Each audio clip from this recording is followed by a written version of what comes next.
មូលហេតុអ្វីសហរដ្ឋអាមេរិកចាត់ទុកសម្ដេចហ៊ុនម៉ាណែតជាដៃគូសំខាន់នៅក្នុងតំបន់ប៉ាស៊ីហ្វិកស្របពេលភាពតានតឹងកម្ពុជាថៃបានកើនឡើងសារជាថ្មីនិងនាយករដ្ឋមន្ត្រីថៃអនុទីនឆាន់វរៈកុលកំពុងផ្កើនប្រមុខសេតវិមានលោកដូណាល់ត្រាំនោះសារព័ត៌មាន Nikkei ASEAN របស់ជប៉ុនបានចេញផ្សាយអត្ថបទមួយដោយដាក់ចំណងជើងថាសហរដ្ឋអាមេរិកមើលឃើញសម្ដេចបបរធិបតីហ៊ុនម៉ាណែតជាដៃគូដ៏មានសក្តានុពលនៅតំបន់ Indo-Pacific ខ្លឹមសារសំខាន់នៅក្នុងអត្ថបទដែលបានចេញផ្សាយកាលពីថ្ងៃទី13ខែវិច្ឆិកាឆ្នាំ2025 Nikkei ASEAN បានសរសេរថាចាប់តាំងពីឡើងកាន់តំណែងមកសម្ដេចហ៊ុនម៉ាណែតបានបង្ហាញពីឆន្ទៈក្នុងការកែសម្រួលទំនាក់ទំនងការបរទេសរបស់កម្ពុជាសហរដ្ឋអាមេរិកមើលឃើញឱកាសក្នុងការបង្កើនការចូលរួមយ៉ាងស៊ីជម្រៅជាមួយកម្ពុជាក្រោមការដឹកនាំរបស់សម្ដេចហ៊ុនម៉ាណែតដោយមានគោលបំណងពង្រឹងចំណងទ្វេភាគីនៅក្នុងវិស័យនានាដូចជាសន្តិសុខក្នុងតំបន់កិច្ចសហប្រតិបត្តិការយោធាក្រោមលក្ខខណ្ឌនៃការហ្វឹកហ្វឺនរួមការវិនិយោគសេដ្ឋកិច្ចនិងទំនាក់ទំនងការទូតសម្ដេចហ៊ុនម៉ាណែតបានបន្តគោលនយោបាយការបរទេសដែលមានតុល្យភាពជាងមុនដោយផ្ដួចផ្ដើមកិច្ចសន្ទនានិងកិច្ចសហប្រតិបត្តិការជាមួយទីក្រុងវ៉ាស៊ីនតោនអញ្ជើញរដ្ឋមន្ត្រីការពារជាតិអាមេរិកធ្វើទស្សនកិច្ចនិងស្វែងរកសកម្មភាពរួមដូចគ្នាដូចជាការបណ្ដោះបណ្ដាលគ្រប់គ្រងគ្រោះមហន្តរាយនិងប្រតិបត្តិការរក្សាសន្តិភាពសម្ដេចក៏ស្វែងពង្រីកភាពជាដៃគូផ្នែកការទូតនិងសេដ្ឋកិច្ចរបស់កម្ពុជារួមទាំងការចុះកិច្ចព្រមព្រៀងជាមួយបណ្ដាប្រទេសអឺរ៉ុបនិងរដ្ឋអាស៊ីមួយចំនួនដូចជាកូរ៉េខាងត្បូងជាដើមសហរដ្ឋអាមេរិកមើលឃើញពីសក្តានុពលសម្រាប់កម្ពុជាក្នុងការដើរតួនាទីអព្យាក្រឹតនិងសហប្រតិបត្តិការជាងមុននៅក្នុងក្របខ័ណ្ឌសន្តិសុខនៃតំបន់ Indo-Pacific តាមរយៈការចូលរួមផ្នែកការទូតនិងយោធារដ្ឋសកម្មជាមួយទីក្រុងវ៉ាស៊ីនតោនការផ្លាស់ប្ដូរនេះគាំទ្រដល់ការអភិវឌ្ឍសេដ្ឋកិច្ចផលប្រយោជន៍យុទ្ធសាស្ត្ររបស់កម្ពុជាសូមជម្រាបជាថ្មីថាប្រធានាធិបតីសហរដ្ឋអាមេរិកដូណាល់ត្រាំជាមួយប្រធានអាស៊ានឆ្នាំ2025គឺលោកនាយករដ្ឋមន្ត្រីម៉ាឡេស៊ីអាន់វ៉ាអ៊ីប្រាហ៊ីមជាអ្នកស្វែងសម្របសម្រួលឲ្យមានបទឈប់បាញ់ឈានដល់ការចុះហត្ថលេខាលើកិច្ចព្រមព្រៀងសន្តិភាពកម្ពុជាថៃនៅទីក្រុងកូឡាឡាំពួរមិនបានប៉ុន្មានផងស្រាប់តែនាយករដ្ឋមន្ត្រីថៃអនុទីនច័ន្ទវរៈកុលប្រកាសផ្អាកកិច្ចព្រមព្រៀងសន្តិភាពជាឯកតោភាគីដោយយកលេសថាទាហានរបស់ខ្លួនដើរជាន់មានផ្ទុះដាច់ជើងចោទថាជាមីនដាក់ថ្មីដោយកម្ពុជាប៉ុន្តែពេលនេះក្រុមអ្នកសង្កេតការណ៍អាស៊ានបានបញ្ជាក់ហើយថាតាមពិតមីននោះគឺជាមីនចាស់ជាមួយគ្នានេះដែរសារព័ត៌មាន New Week បានចាប់ផ្សាយដោយដាក់ចំណងជើងថាសម្ព័ន្ធមិត្តសន្ធិសញ្ញារបស់អាមេរិកកំពុងសាកល្បងអំណាចរបស់លោកត្រាំស្របពេលនាយករដ្ឋមន្ត្រីថៃលោកអនុទីនឆាន់វរៈកុលគម្រាមឈប់រកស៊ីជាមួយសហរដ្ឋអាមេរិកប្រសិនបើលោកដូណាល់ត្រាំដំឡើងពន្ធដើម្បីដាក់សម្ពាធក្រោយទីក្រុងបាងកកប្រកាសផ្អាកកិច្ចព្រមព្រៀងសន្តិភាពជាមួយកម្ពុជាដែលមានប្រមុខសេតវិមាននិងប្រធានអាស៊ានឆ្នាំ2025ធ្វើជាសាក្សីនោះក្នុងខ្លឹមសារអត្ថបទដែលផ្សាយកាលពីថ្ងៃទី12ខែវិច្ឆិកាឆ្នាំ2025អ្នកសារព័ត៌មាន Newsweek លោក Mikas McKenney បានសរសេរថានាយករដ្ឋមន្ត្រីថៃ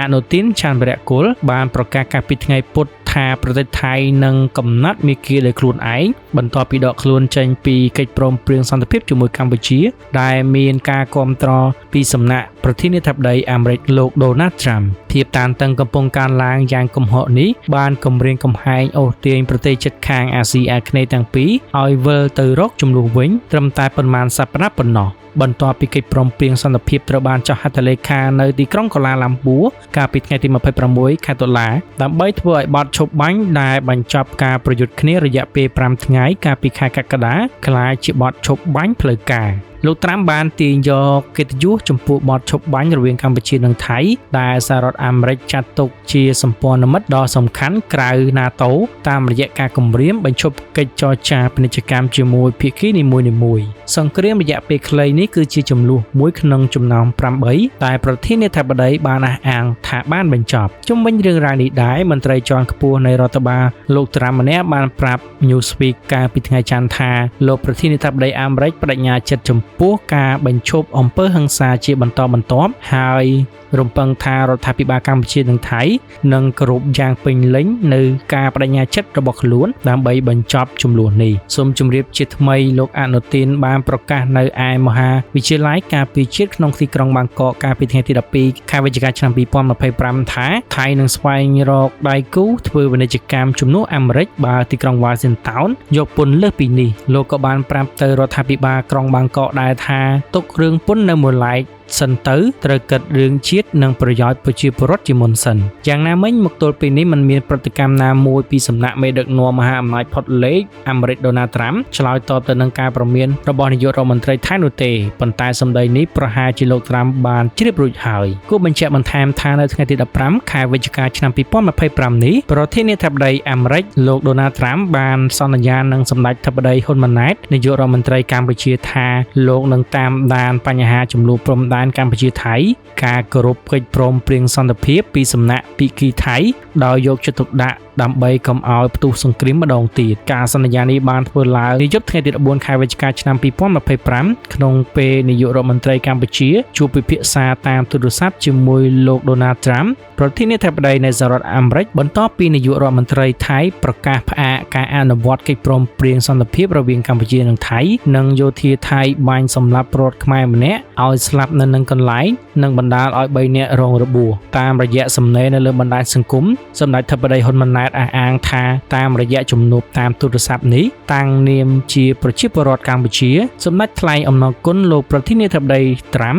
ដែលបានផ្ដួចផ្ដើមនឹងសម្របសម្រួលឲ្យមានបទឈប់បាញ់រវាងកម្ពុជានិងថៃកន្លងមកនិងសម្រេចបាននៅសេចក្តីថ្លែងការណ៍រួមទីក្រុងកូឡាឡាំពួរដើម្បីស្វែងរកសន្តិភាពយូរអង្វែងសម្រាប់កម្ពុជានិងថៃសម្ដេចក៏បានបញ្ជាក់ជាថ្មីអំពីការប្រកាន់ខ្ជាប់យ៉ាងម៉ឺងម៉ាត់របស់កម្ពុជាក្នុងការបន្តអនុវត្តតាមស្មារតីនៃសេចក្តីថ្លែងការណ៍រួមទីក្រុងកូឡាឡាំពួរនិងសង្ឃឹមថាភាគីទាំងពីរនឹងបន្តធ្វើការជាមួយគ្នាស្របតាមគោលការណ៍និងយន្តការទ្វេភាគីដែលបានឯកភាពគ្នារួមទាំងការដោះមានមនុស្សធម៌តាមបណ្ដោយព្រំដែនសម្ដេចហ៊ុនម៉ាណែតបញ្ជាក់មកកាន់សម្ដេចដូចនេះឲ្យដឹងថាអាដាមប្រធានាធិបតីត្រាំបានគូបញ្ជាក់ជំហរយ៉ាងច្បាស់លាស់ថាអាយដាមចង់ឃើញសន្តិភាពស្ថិតស្ថេររវាងកម្ពុជានិងថៃក្នុងន័យនេះអាយដាមប្រធានាធិបតីនឹងបន្តតាមដានកិច្ចការនេះដោយយកចិត្តទុកដាក់ដើម្បីធានាមិនឲ្យមានការផ្ទុះអាវុធឡើងវិញនៅតាមបណ្ដោយព្រំដែនកម្ពុជាថៃកម្ពុជាបន្តរក្សាជំហរក្នុងការដោះស្រាយបញ្ហាព្រំដែនដោយសន្តិវិធី